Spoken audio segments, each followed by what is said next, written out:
اللهم صل على سيدنا محمد النبي الأمي وآله وسلم تسليما. اللهم صل على سيدنا محمد النبي الأمي وآله وسلم تسليما. الحمد لله وكفى وسلام على عباده الذين اصطفى. أما بعد، قال الله تبارك وتعالى في كلامه المجيد: يا أيها الذين آمنوا كتب عليكم الصيام كما كتب على الذين من قبلكم لعلكم تتقون. وقال رسول الله صلى الله عليه وسلم: رب صائم ليس له من صيامه إلا الجوع، ورب قائم ليس له من قيامه إلا السهر، أو كما قال عليه الصلاة والسلام. صدق الله العظيم وصدق رسوله النبي الكريم। আলহামদুলিল্লাহ, মারকাজুল কোরআন মোহাম্মদপুরের উদ্যোগে আয়োজিত ইফতার মাহফিলে উপস্থিত উলামায়ে কেরাম এবং বেরাদারানে ইসলাম, আল্লাহ রাব্বুল আলামিনের লাখো কোটি শুকরিয়া। সারাদিন রোজা রাখার পরে দিনের এই শেষ ভাগে ইফতারির আগ মুহূর্তে আল্লাহ রাব্বুল আলামিন আমাদেরকে তার রাসূলের বাগানে উপস্থিত হওয়ার তৌফিক দান করেছেন। আলহামদুলিল্লাহ। সারা দুনিয়াতে যত মাদ্রাসা আছে, এখানে ইলমে ওহী শিক্ষা দেওয়া হয়, এটা হলো আল্লাহর রাসূলের বাগান। মসজিদ হলো আল্লাহর ঘর, আর মাদ্রাসা হলো আল্লাহর রাসূলের বাগান। এই বাগানকে মহব্বত করা, এই বাগানকে তরুতাজা রাখার জন্য পানি সেচ করা, আরো পরিচর্যা করা, এটা আল্লাহ রাসূলের সাথে মহব্বতের আলামত। দুনিয়ার বাগান, এটাকে সজীব শ্যামল রাখার জন্য যেমন মালি লাগে, পরিচর্যা লাগে, পানি লাগে, আল্লাহ রাসূলের এই বাগানকে পরিচর্যা করার জন্য ওরকম বিভিন্ন আসবাব লাগে। তার মধ্যে দোয়া, চোখের পানি, অন্তরের মহব্বত, এইগুলো হলো এই বাগানকে তরুতাজা রাখার জন্য মাধ্যম। তো আমাদেরকে আল্লাহ রাব্বুল আলামিন ইফতারির আগ মুহূর্তে এখানে আসার জন্য কবুল করেছেন, তৌফিক দিয়েছেন। এর অর্থ হলো আমরা এই বাগানকে মহব্বত করি। আল্লাহ তাআলা যেন আমাদের মহব্বতকে কবুল করেন এবং আল্লাহর রাসূলের বাগানের সাথে এই মহব্বত যেন আমাদের নাজাতের জরিয়া হয়। কিয়ামতের দিন আল্লাহ রাব্বুল আলামিন এক এক বাহানায় বান্দাদেরকে মাফ করবেন, বিভিন্ন বাহানায় বান্দাদেরকে মাফ করবেন। কোন ব্যক্তির সাথে সম্পর্কের কারণে মাফ করবেন, কোন নবীর নামের সাথে মিলে যাওয়ার কারণেও আল্লাহ তাআলা মাফ করবেন, কোন আল্লাহর নেক বান্দার নামের সাথে মিলে যাওয়ার কারণেও আল্লাহ তাআলা মাফ করবেন। বিভিন্ন বাহানা তালাশ করবেন, তাকে মাফ করতে হবে। আল্লাহ তাআলা বলবেন, দেখো আমার এই বান্দার নাম কোন প্রিয় ব্যক্তির নামের সাথে মেলে কিনা, কোন নবীর নামের সাথে মেলে কিনা। এই জন্য নামও ভালো রাখতে হয়। আমরা যে নাম রাখি, সল্টু, বল্টু, মন্টু, আকাশ বাতাস, হ্যাঁ, হিন্দু না মুসলমান বুঝে যায় না, এটাও সুন্নতের পরিপন্থী। হাদিসের মধ্যে বলা যে সুন্দর নাম রাখো, কিয়ামতের দিন এই নাম ধরে ডাকা হবে। তো নামটাও সুন্দর হওয়া দরকার। এক গিলাস পানি যদি কেউ কাউকে পান করায়, এই ওসিলাও আল্লাহ তাআলা মাফ করবে। যখন জান্নাতীরা জান্নাতে চলে যাবে, জাহান্নামীরা জাহান্নামে যাবে, যখন তাদের শাস্তির মেয়াদ শেষ হবে আর আল্লাহ তাআলা তাদেরকে জাহান্নাম থেকে বের করতে চাইবেন, তো জান্নাতীদেরকে বলবেন, তোমরা যাও, জাহান্নামের ভিতরে যাও। সেখানে যদি কাউকে চেনো, কেউ তোমার উপরে অনুগ্রহ করেছে, তো তাকে নিয়ে আসো, সুপারিশ করো, সুপারিশ কবুল করা হবে। তো জান্নাতীরা জাহান্নামের ভিতরে যাবে, জাহান্নামীরা লাইন ধরে দাঁড়ানো থাকবে। হয়তো কেউ চিনবে, কেউ চিনবে না। একজন যাবে ওই লাইনের সামনে দিয়ে, কাউকে চেনে কিনা। তখন জাহান্নামীদের লাইন থেকেই একজন ওই ব্যক্তির হাত ধরে টান দেবে, এই ভাই তুমি আমাকে চেনো না? বলে না তো। বলে আমি তোমাকে অমুক সময় এক গ্লাস পানি পান করিয়েছিলাম। এই বাসার সময় 1 গ্লাস পানি পান করিয়েছিলাম, আজকে আমার জন্য সুপারিশ করো। তখন তার মনে পড়বে, তখন তার হাত ধরে জাহান্নাম থেকে বের করে আনবে, আল্লাহর দরবারে পেশ করবে, আল্লাহ আমাকে 1 গ্লাস পানি পান করিয়েছিল। আল্লাহ তাআলা তার জন্য জান্নাতের ফয়সালা। তো কাকে কোন ওসিলে মাফ করবেন এটা আমরা কেউ বলতে পারবো না। এই জন্য হাদিসের মধ্যে বলা হয়েছে লা তুহাক্কিরান্না শাইয়্যাম মিনাল মারুফ, কোন নেক কাজ করতে তোমরা তুচ্ছ বোধ করো না, এত ছোট কাজ করবো আমি, রাস্তাটা কলার ছিলকা পড়ে আছে, চলে গেলাম পাশ দিয়ে, এটা এত ছোট কাজ, আমি তো বড় কাজ করব। হতে পারে এই কলার ছিলকাটা ফেলে দিলে এটা আমার নাজাতের কারণ হয়ে যেত, কেন ওই ছিলকা এক লোক পা পিছলে পড়ে যেতে পারে, হাত পা ভাঙতে পারে, ছোট্ট একটা কাজ, একটা ইট পড়ে আছে, এই জন্য হোঁচট খেতে পারে। একজনে একটা বিরুদ্ধ মানুষ একটা বোঝা নিয়ে যাচ্ছে, ভারী মনে হচ্ছে দেখে, আমি 2 কদম এগিয়ে দিলাম। একটা লোক রাস্তা পার হবে, গাড়ির চাপ অনেক, তাকাচ্ছে এদিক ওদিক, দুর্বল মানুষ পার হতে পারে না, আমি আমার মতন পার হয়ে আসলাম। যদি একটু দেরি করে তার হাতটা ধরে পার করে দিই, এটা আমার জন্য নাজাতের কারণ হবে। দুনিয়াতে কারোর হাজত পুরা করলে আল্লাহ রাব্বুল আলামিন তার 73টা হাজত পুরা করবেন, একটা দুনিয়াতে, 72টা আখেরাতে। কারণ একটা হাজত পুরা করলো, 73টা হাজত পুরা করা হবে, দুনিয়াতে একটা আর আখেরাতে বাকি 72টা। মান নাফাসা কুরবাতাম মিন কুরাবিদ দুনিয়া নাফাসাল্লাহু আনহা কুরবাতাম মিনাল আখিরাহ। হাদিসের মধ্যে বলা হয়েছে যে ব্যক্তি দুনিয়াতে কারোর বিপদ আপদ দূর করে, আল্লাহ তাআলা আখিরাতে তার বিপদকে দূর করবেন। তো আখিরাতের বিপদগ্রস্ত হওয়া এটা তো বেশি মারাত্মক। দুনিয়াতে আমরা একটু কষ্ট করে মানুষের বিপদে যদি পাশে দাঁড়াই, এবং এইটাই রমজানের শিক্ষা, যে আচ্ছা তেলাওয়াত করলাম, এখানে আল্লাহ রাব্বুল আলামিন এটাই শিক্ষা দিয়েছেন যে তোমাদের উপরে যে রোজা ফরজ করা হয়েছে, এই রোজা ফরজ করার মূল উদ্দেশ্য হলো তাকওয়া অর্জন করা। যখন মানুষের মধ্যে তাকওয়া থাকবে তো এই জিনিসগুলি আসবে। আল্লাহর ভয় যখন অন্তরে থাকবে তো আল্লাহর মাখলুকের মহব্বত তার অন্তরে পয়দা হবে। হাদিসের মধ্যে বলা হয়েছে আল খালকু ইয়ালুল্লাহ মান আহাব্বা ইয়ালাহু ফাকাদ আহাব্বাহুল্লাহ। সমস্ত মাখলুক আল্লাহ তাআলার পরিবারভুক্ত, সমস্ত মাখলুক আল্লাহ তাআলার পরিবারভুক্ত। যে আল্লাহ তাআলার পরিবারের বিপদ আপদ দূর করলো, তো আল্লাহ তাআলা তার থেকে বিপদকে দূর করবেন, তাকে মহব্বত করবেন। মাখলুকের বিপদে এগিয়ে আসা, মাখলুকের বিপদে এগিয়ে আসার জন্যই একটা রমজান যে রোজার যে উদ্দেশ্য দুইটা, একটা হলো তাকওয়া অর্জন করা, আর একটা হলো ক্ষুধার কষ্ট বরদাস্ত করে গরিব অসহায় দুঃখী মানুষের কষ্টকে অনুভব করা। যারা দিন আনে দিন খায়, কষ্ট করে থাকে, এই ক্ষুধার কষ্ট কত। আমি যদি না খেয়ে থাকতাম, যদি 3 বেলা পেট ভরে খেতাম, ওটা উপলব্ধি করতে পারতাম না। যখন আমি ক্ষুধার কষ্টটা অনুভব করলাম, গরিব মানুষ ভিক্ষা করে, রিক্সা চালায়, কত কষ্ট করে, এদের কষ্টটা তখন আমার মনের দাগ কাটবে, তাদের পাশে দাঁড়ানো আমার জন্য সহজ। এই জন্য রোজার মাসের উদ্দেশ্য বর্ণনা করতে যে রাসূল আকরাম সাল্লাল্লাহু আলাইহি ওয়াসাল্লাম বলেন ওয়াহাদা শাহরুস সাবর আস-সাবরু আস-সাবরু জাযাউহু আল জান্নাহ ওয়া হুয়া সাবরুল মুওয়াসাত। এই রমজান মাস হলো সবরের মাস, সবরের বিনিময়ে আল্লাহ রাব্বুল আলামিন জান্নাত রেখে দিয়েছেন। আর এটা হলো সমবেদনা সহমর্মিতা পেশ করার মাস, অন্য মুসলমানের প্রতি সমবেদনা পেশ করা, সহমর্মিতা পেশ করা।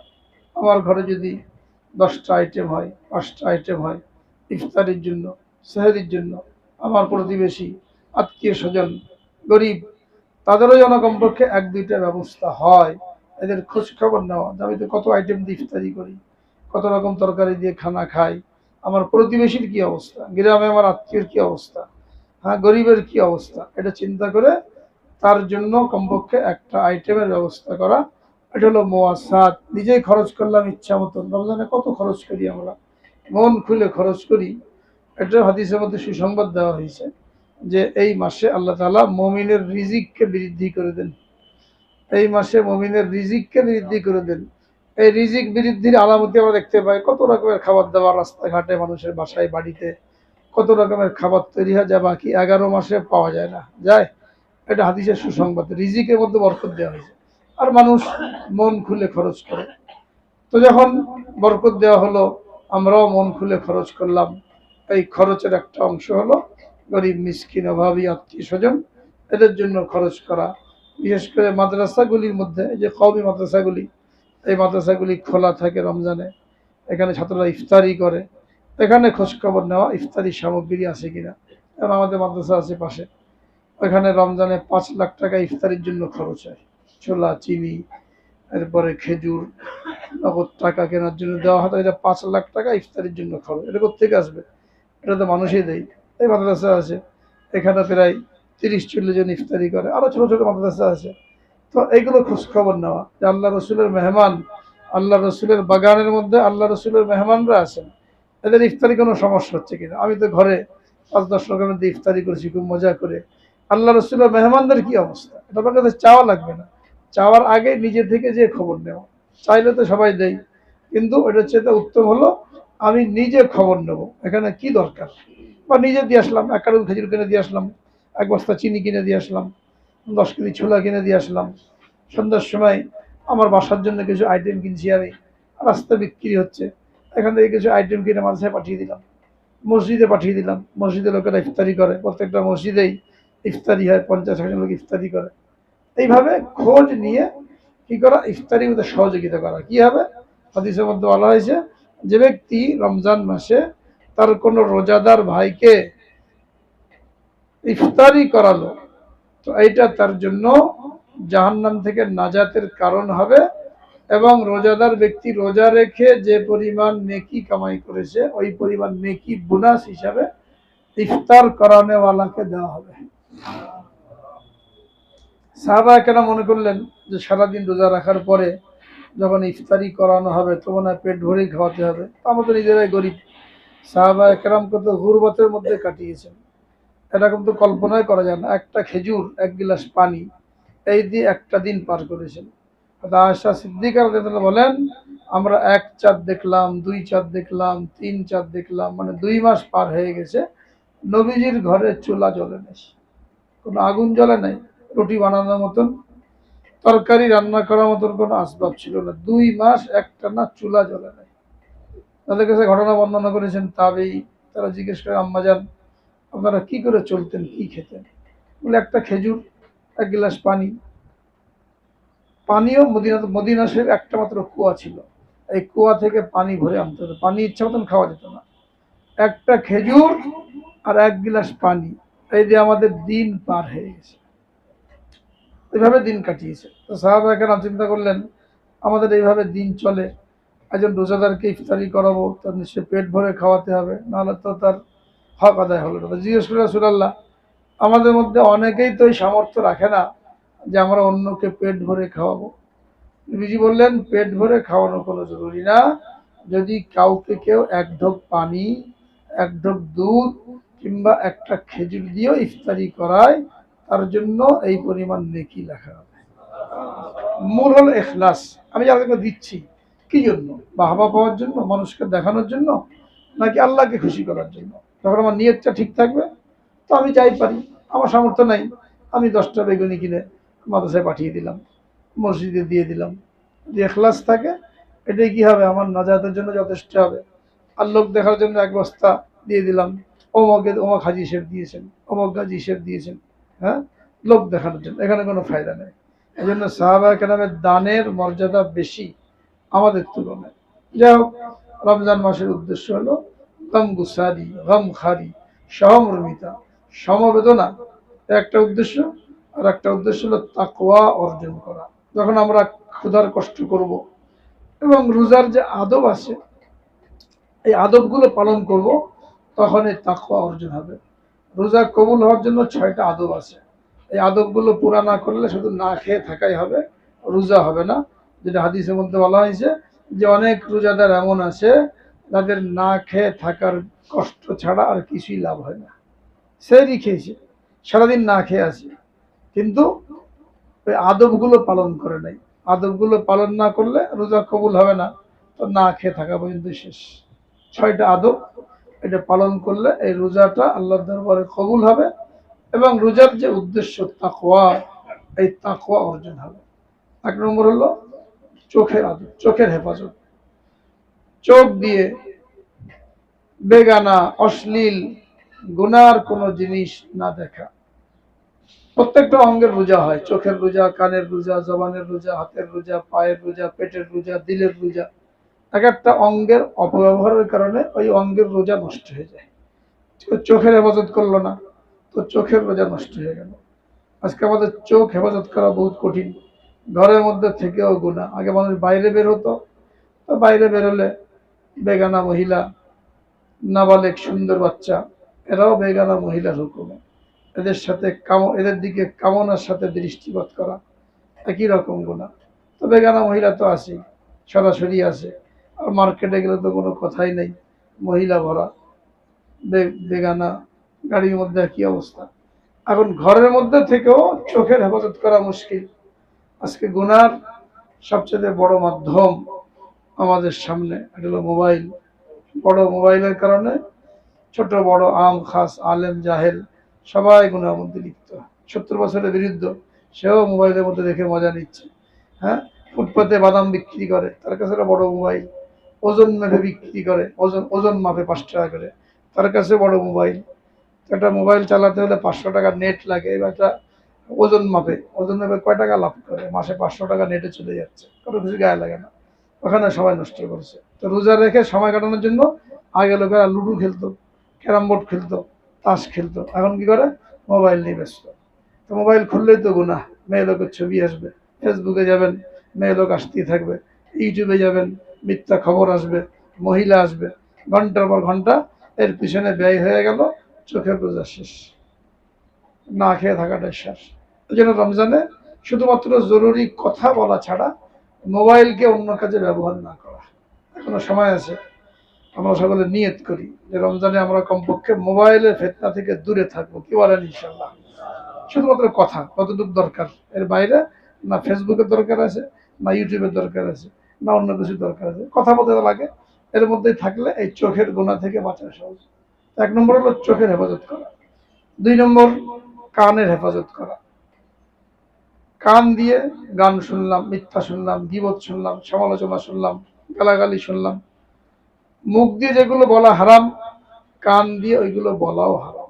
মুখ দিয়ে যেমন মিথ্যা বলা হারাম, গালাগালি করা হারাম, গীবত করা হারাম, কান দিয়ে শোনাও হারাম। তো কানের হেফাজত করা। 3 নম্বরে মুখের হেফাজত করা। মান সমাতা নাজা বলা হয়েছে, যে ব্যক্তি চুপ থাকলো সে নাজাত পেল। মুখের হেফাজত। 4 নম্বর, হাত পায়ের হেফাজত।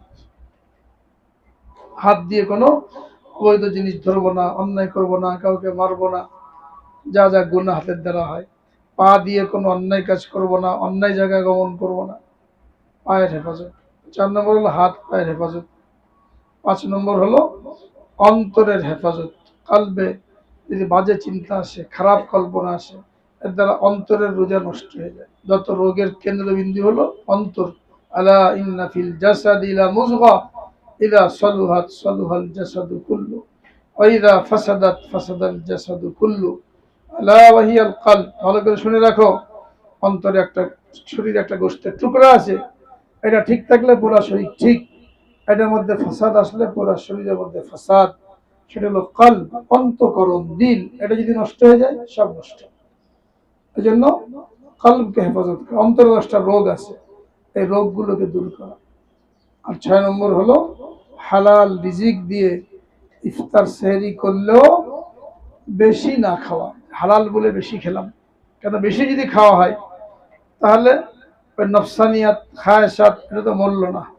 ইমাম গাজ্জালি বলেন, আমাদের অবস্থা কি, যে আমাদের খানার টাইম পরিবর্তন হয়েছে, কিন্তু খানার পরিমাণ কমে নেই। সকালে নাস্তা খেলে 2 রুটি, একটু ভাজি, যারা হোটেলে খায় 2টা পরোটা, একটা ভাজি। ঘরে খেলে আলু ভর্তা, কটা ভাত। আর ওই নাস্তা বদলে ইফতারি খাচ্ছি 10 আইটেম। হ্যাঁ, 10 আইটেম দিয়ে ইফতারি করছি, তাহলে কি লাভ হলো? নাস্তা করলে করতাম 1 আইটেম, নাস্তার পরিবর্তে ইফতারির মধ্যে ঝাঁপিয়ে পড়লাম। 15 মিনিট সময় দেওয়া হচ্ছে, পেট ভরে খেলাম। আচ্ছা, খেলাম ভালো কথা, আল্লাহর রিজিক। এখন মাগরিবের পরে 6 রাকাত আওয়াবিন কমপক্ষে রমজানে পড়ি, 2 রাকাত সুন্নতের পরে 6 রাকাত আওয়াবিন পড়ি, 1 রাকাত নফল নামাজ, 1 রাকাত ফরজের বরাবর রমজান মাসে। কিন্তু দেখা যায় 2 রাকাত সুন্নত পড়ার পরে মসজিদ খালি, লোকগুলো গেল কই সব? কিছু বকেয়া থাকে ইফতারির মধ্যে, ওই বকের উপরে ঝাঁপিয়ে পড়ার জন্য 2 রাকাত নামাজ পড়ে আবার মসজিদ খালি। খেয়ে আসলেন 15 মিনিট পেট ভরে 10 আইটেম, কমপক্ষে 6 রাকাত নামাজ পড়েন, আওয়াবিন পড়েন। রমজানের বাইরে 1000 রাকাত পড়লেও 1 রাকাত ফরজের বরাবর হবে না।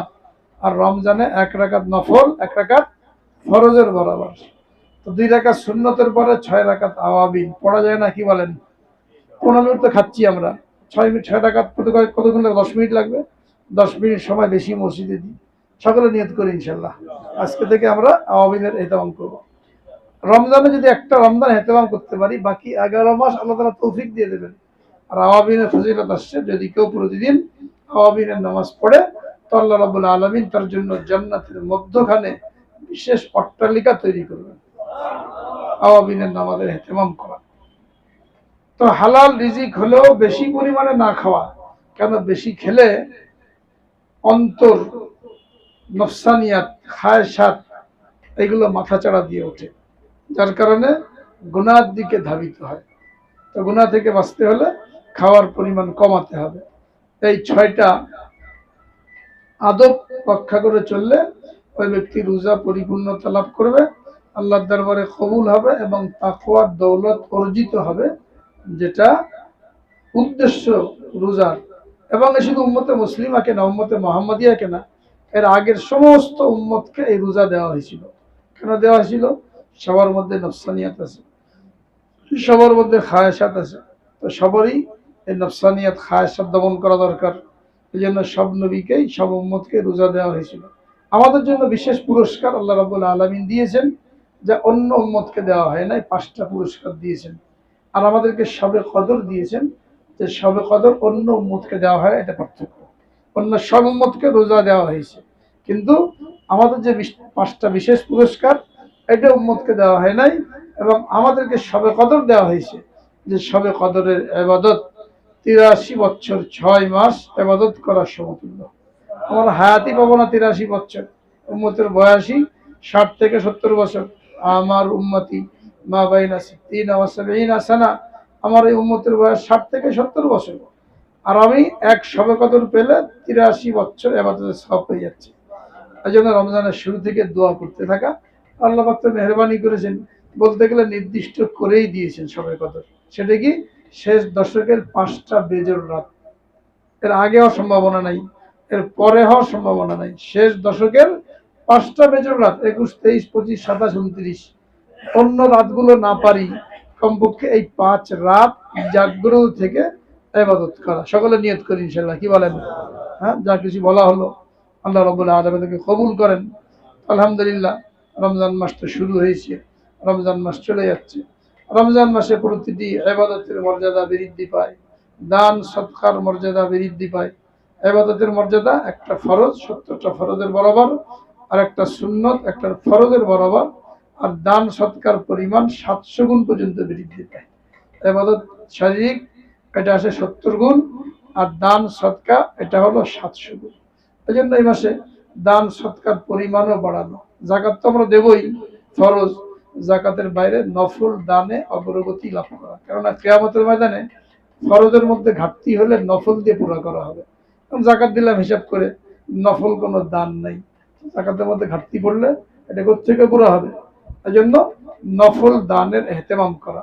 দানের মধ্যে সবচেয়ে উত্তম দান হলো যেটা সদকায়ে জারিয়া হয়, যেমন মৃত্যুর পরেও লোকেরা এর দ্বারা উপকৃত হবে। এই সদকা জারিয়ার মধ্যে সবচেয়ে বড় 2টো খাত হলো মসজিদ এবং মাদ্রাসা। যতদিন মসজিদ থাকবে, মসজিদে ইবাদত হবে, দিনের মেহনত হবে, এই সবগুলো ওই ব্যক্তি পেতে থাকবে। আর মাদ্রাসা যতদিন থাকবে ততদিন তো নেকি আসে। যদি মাদ্রাসা নাও থাকে এক সময়, কিন্তু মাদ্রাসা থেকে যারা পড়াশোনা করেছে, আলেম হয়েছে, তারা থাকবে, তাদের মেহনত থাকবে, তো দান করেনেওয়ালা সওয়াব পেতে থাকবে। তো দেখা যাচ্ছে মসজিদ এবং মাদ্রাসা এই 2টো হলো দানের অনেক বড় খাত। আল্লাহ পাকের মেহেরবানি, আপনারা এখানে একত্রিত হয়েছেন, মারকাজুল কোরআন, সকলে সম্পর্কে অবগত আছেন। আগেও বিভিন্ন সময় এখানে আসছেন, আপনাদের সহযোগিতায়, দোয়ায়। একটা জায়গাকে এখানে ভাড়ায় থাকা হয়, 5 বছরের চুক্তি শেষ হওয়ার পর নতুন আবার চুক্তি করা হয়েছে, ভাড়ায় চলছে। নতুন জায়গা আপনাদের সহযোগিতা নেওয়া হয়েছে, প্রায় 1 কোটি টাকা মতন খরচ হয়েছে আল্লাহ পাকের মেহেরবানিতে। সব টাকার ব্যবস্থা ছিল না, ধার করে পরিশোধ করা হয়েছে। এখনো কিছু পরিমাণ ঋণ আছে। এই ঋণটা কি করে পরিশোধ হয়? এক নম্বরে হলো দোয়া করা। রমজানে দুইটা দোয়া কবুল হয়, একটা ইফতারির সময়, একটা সেহরির সময়। এই দুই সময় আমরা নিজের মাদ্রাসা মনে করে দোয়া করব, যেন রমজানের মধ্যেই আমরা ঋণগুলো পরিশোধ করতে পারি। অনেককে কথা দেওয়া আছে, ওয়াদা দেওয়া আছে যে রমজানে পরিশোধ করা হবে। এখন যদি আমরা সহযোগিতা না করি, তো যাদেরকে ওয়াদা দেওয়া আছে এদের সাথে ওয়াদা খেলাপি হবে, তারাও কষ্ট পাবে। যেন আমরা সকলেই নিজের মাদ্রাসা মনে করে এক নম্বর হলো যখন ইফতারিতে সেহরিতে হাত তুলবো তো চোখের পানি ফেলে দোয়া করবো। কোনো কমতি আল্লাহ পাকের ভান্ডারে নাই। মানুষের কোটি কোটি টাকা দিয়ে দিচ্ছে, শুধু আল্লাহর কাছ থেকে চেয়ে নেওয়া, দোয়া করব। দুই নম্বর হলো নিজেরা যতটুকু পারি সহযোগিতার হাত বাড়াবো। আত্মীয় স্বজন যারা আছে, হ্যাঁ, তাদের মাধ্যমে আমরা এখানে দেওয়ার জন্য চেষ্টা করব। তো এখানে একটা হিসাব দেওয়া হয়েছে, যারা আমরা প্রতিষ্ঠাতা সদস্য হতে চাই তারা 1,00,000 টাকা দিলে তাদেরকে প্রতিষ্ঠাতা সদস্য হিসাবে নাম লিস্ট করা হবে। আর অংশগ্রহণ করার সুরত হলো প্রতি কাঠা জমির মূল্য 15 লাখ টাকা, প্রতি শতক মূল্য 9,07,000 টাকা, এক কবর পরিমাণ জমির মূল্য 44,000 টাকা, এক জায়নামাজ পরিমাণ 25,000 টাকা, বসে কোরআন তেলাওয়াত করা যায় যেহেতু হেফজখানা, তো 400 টাকা, প্রতি স্কোয়ার ফিট 2100 টাকা। এখন আমরা সকলেই এই কাগজটার সাথে নিয়ে নেব, নিয়ে যে যাতে শরিক হতে চাই, নিজে আত্মীয় স্বজন বন্ধু বান্ধব নিয়ে এইভাবে আমরা এটি করার জন্য চেষ্টা করি। আগামী শিক্ষাবর্ষে মার্কাজুল কোরআনের এতিম শিশুদের জন্য লিল্লাহ যাকাত সাদকা তহবিলে 32 লাখ টাকা এবং সাধারণ তহবিলে 36 লাখ টাকা খরচ হবে। আর কেরানীগঞ্জের জায়গা, এখানে 14 শতাংশ জমি 96 কেনা হয়েছে এবং আরো 25% মসজিদের জন্য কেনার প্রক্রিয়া আছে। তো আমরা এখানে দান করে সকলে চেষ্টা করব যেভাবে বলা হয় ওইভাবে, যাতে করে আমরা রমজানেই এই সদকায়ে জারিয়ার মধ্যে অংশ নিতে পারি। আল্লাহ সকলকে কবুল করেন, তৌফিক দান করেন।